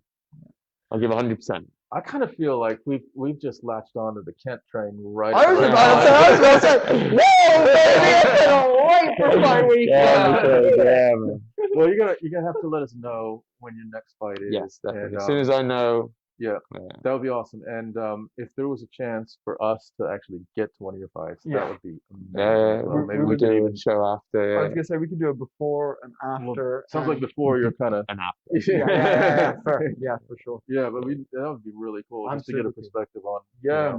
what went into that. Yeah, definitely, guys. I'd appreciate that. Yeah. Yeah. I appreciate you having me as well, man. No, No, dude. it's awesome, man. I hope it's been a perspective for because you've got a pretty strong following socially that people want to see you do well. And I'm not sure we've seen some of the interviews with you, so some of this has come out. So hopefully Yeah. people can see even more of like what an awesome guy you are. What a It's just genuine it's hard because if you look in UFC, Bellator, whatever division or organization, well, everyone's separate in England. You've got the northern area like Darren Till, Yeah. and you've got the Birmingham, which is Leon Edwards, and Yeah. you've got like the London lot. Like they all keep to their like areas. Yeah. Like, southern little like Chippenham Note. There's not a big following, so it's nice to get out and do things because otherwise it's hard to grow. Yeah. Like, Yeah. if the whole of the UK was behind every English fighter, Yeah. it'd be great. Yeah. But And I guess at some point, like That's a really good if you get to that level where this next fighter gets you up into now you're fighting a top contender. yeah top 10 top 15 contender. I reckon the UK, if you're on a big card, you've experienced Darren Till fought. he just fought Whitaker. Who's behind him? London, Liverpool, Liverpool. Northern area. That was it. Really? Yeah, no one kept people down my end who I was talking to who love fighting. No. More English people support Conor McGregor. Yeah, than- 100%. Like, Yeah, 100%. Yeah. It is exceptions. Unless Yeah. you're Anthony Joshua and you're the exception from London, Yeah. you are Welsh. Like we should be supporting flipping Jack Marshman and all them lot from Wales, but no Yeah. one gives a shit. Yeah. Why? Because we're too proud of just our own Yeah. area. No, we're actually the whole of England. Get behind everyone. Yeah, It's exactly. so much better. But Yeah. 100%. so which is why I appreciate having me on because No, to mate. come to this side of the thing, you've got a big Bristol. I think it's a million at least here, whatever it is, and if it gets to see another 500 people who don't know who I am, who then follow, Yeah. that'd be amazing. Exactly, Dude, man. And dude, 100%. And again, dude, something that, as we grow, and especially because, like Tom said, we've caught you at such a great time, dude. Yeah, We're like, as we grow, and we'd love to keep having you back on throughout the years, dude. Maybe we make it a more regular thing after your fights. bring in Just my check into title. the Bring in my Bring your title. dude. oh, dude. Remember this 2 years ago? We Yeah. did it. Now we're good. I'm sorry. That would be amazing. That Yeah. would be amazing. That would be so sick. Yeah, We would love to do that, dude. And again, anyone who is into fighting, check out Kent, check out what he does. We've come up to about an hour and a half, so we'll start rounding down. But is there anything you want to plug? Do you want to plug your social media? Do you Your want gyms or- to? Yeah, Yeah. all that So kind of obviously, social media, King Kauppinen. I'm not a big social media person. Like if you know me, I hate all social media. Like, I don't sit on my phone. If I do sit on my phone, it's to watch YouTube and study. But Yeah. I do not sit on. I hate social media. stuff? But I try and put out photos and stuff because I know that's what fans want to see and people want to see. Obviously, Dragon's Lair is my main gym. Then Contenders Boxing Gym. You've got Scorpions, the 10th Planet in Swindon. Will. I've got First Step in Caution. Will Edwards, he's great. Does helps me out. So these people now, so like Will Edwards, Will Stone, Swindon Scorpions, like Dragon's Lair, Mark from Contenders, Juno, they're all helping me Oh, it's kind off of like your their team. own backs. Yeah. Like Will does all my fitness for free. Scott Garraway at Elite Sports Solution does all my medical physio for free. My psychologist, he's my friend, so he does it free. Like these people aren't out for something. They're Yeah. out for me to have the People will best of believe me. in you. Yeah, 100%. They're not doing this to get something out of it because none of them post about it. None of them like, yeah, Kent's here with me, train with me, do you want to photo with him? Like they don't care. Like, they just want me to do well, Yeah. and that's I've found a team which is great. My sponsors, which are quite a lot. Let's go. Hands on the head. Go for it. Take your time. Yeah, Take your yeah, time. yeah. Get it right, man. While you're Yeah. doing that, we'll drop some shit. So Homie and the Dude, hit us with the Holy Trinity. You know what it is. Share one post, like the Facebook page, and subscribe to the YouTube. That keeps us going. That keeps us getting amazing people like Kent. Gets us a bit of a budget to go travel to one of his Exactly, fights. gets us to go to one of his fights and then fucking catch him the day after, go for a meal or something. It's all stuff that we're looking forward to, guys. So keep in the game. If you like the Facebook page as well, you'll know when we are posting the podcast, who will be in the podcast, all that kind of stuff. So we've got now a good run of guests lined up that we're really excited about. We've got about like 6-7 weeks of really good guests up ahead, guys. So we're really excited about that. And that all started with Kent this week. So yeah, we're real pumped. Also, just before Kent, before you give your sponsors, our sponsor is Vis.Kitchen. If you want a Thursday meal, hit them up by 8 o'clock tonight.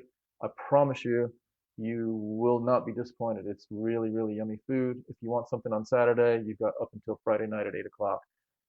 Check out their website. It's all on there, and you can see pictures and descriptions and everything. So hit them up, support them as well. Go ahead, go do yours, man. So AD Lank, he's a good friend as well. So again, all these people are friends. Yeah, they have small businesses, and they take time out of their own business and money out of their own business to help me. And like these people are great because they're always the energy they believe as well. They're not there just they're there to really help me. Like, so you've got AD Lank, James Agarby, Chris Clancy, Dominic Reed, Richard Henley, Vinny, and they've all been great. Like, they all make sure that whenever I need something, it's there. Yeah. Again, like I said, like you've got Will Edwards as well and Scott Galloway who do like this stuff like that for free as well. Yeah, I appreciate the team I've got. Amazing. And obviously Bellator. Mate, yeah, I mean, like without them, I wouldn't be able to be sat here. Like, you wouldn't know who I was. So, yeah, again, I do thank Bellator, like, and I've given me opportunities to fight legends. Yeah. Like, so that's amazing. Well, it's been an absolute pleasure, dude. Thank you, guys. so Thank you. Yeah, really great, and we will definitely be metaphorically in your corner, man. Yeah. We'll be, and we'll do another show as well. I was gonna say, We'll do another talking show. about people believing in you, you got 2 more for sure today. Yeah, and that's it. Get that extra energy. Yeah, That's what it's all about. Right. Thanks, man. Thank you. We're chugging through. We're loving doing this stuff for you guys. If you want to support us, if you want to make sure that we can keep getting, better quality set, better quality lights, make the filming better. Bigger batteries for the camera. Bigger batteries for the camera. Yes. All that kind of stuff. You can do that by just liking, following the page, and subscribing to the YouTube channel. That is what really makes a difference to us.